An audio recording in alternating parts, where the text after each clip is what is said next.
All right, Nick. So basically now we're just going to take these different ideas we came up with for, getting you out of this situation, helping you grow closer to God. We're just going to kind of dissect them and figure out like which one will best fit for you, essentially. So with the boundaries thing, you talk about setting boundaries. I just want to know, like, from your aspect, like, what will that like specifically look like in these areas that you're having trouble with? Well, I can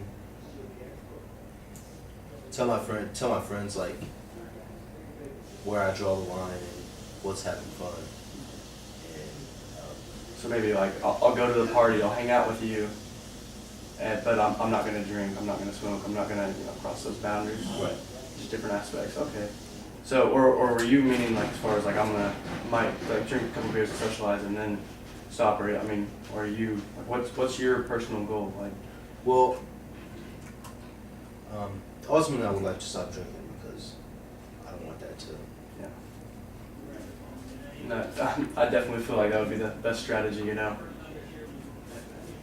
So, with the boundaries issue, do you feel like you have enough self-control to be able to set those boundaries? And because you say you start coming to peer pressure, like your peer pressure didn't do any of that. Does that mean that at first you already do like tell them like no, or you already stop, and then you just give in, or do you just? You're not peer pressured. You just kind of go in with it. Sometimes I'm not, but other times I'll be like I'm not really into it, or I was like yeah. I don't necessarily say no.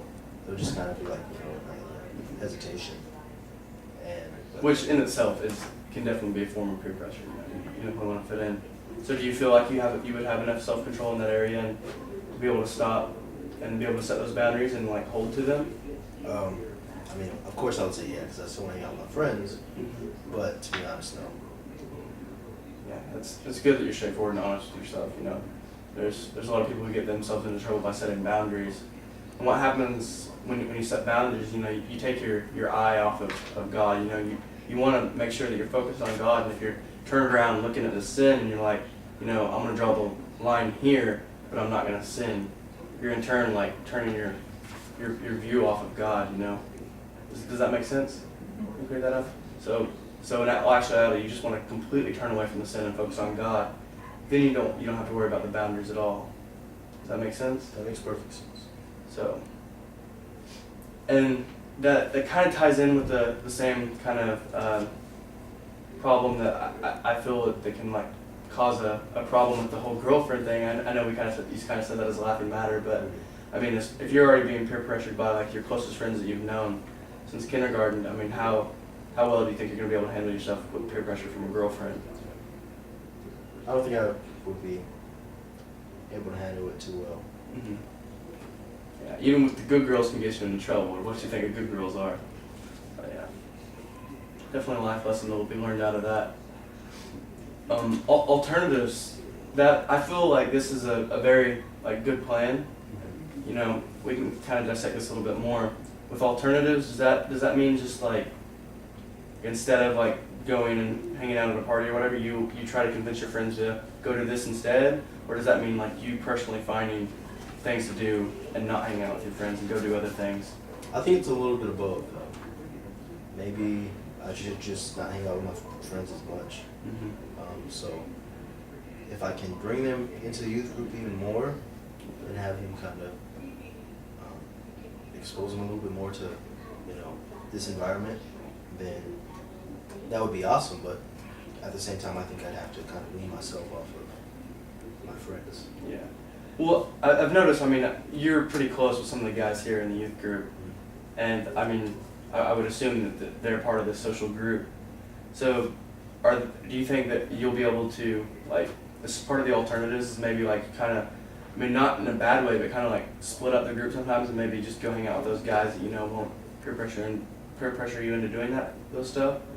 And maybe, like, I don't know, kind of spend a little bit more time with that side of them. Yeah, some of the guys that are in the youth group that don't necessarily do those things are in all my classes and all those things. But they still talk to those guys, and they're kind of in the same group, but they don't necessarily participate in all the activities that they do.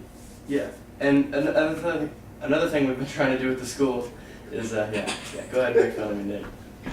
Another thing we've been trying to do at church here recently has provided like after school programs, definitely more weekend activities. You know, just kind of get kids away from those situations and create a positive place. I mean, we love input from our youth as far as like what activities they want to do, what their friends would be interested in, and stuff like that. So you can bring them in. Yeah, So I just got the new Halo, so that'd be awesome to bring for them. yeah, we should definitely get together and hang out sometime and do that. Do you feel like, I mean, the friends that aren't involved in the youth group that are part of your social group, do you feel like they'd come and hang out with us and play video games and stuff? Hopefully so. I would love to bring them along, That's and good. they can take it from there. That's good.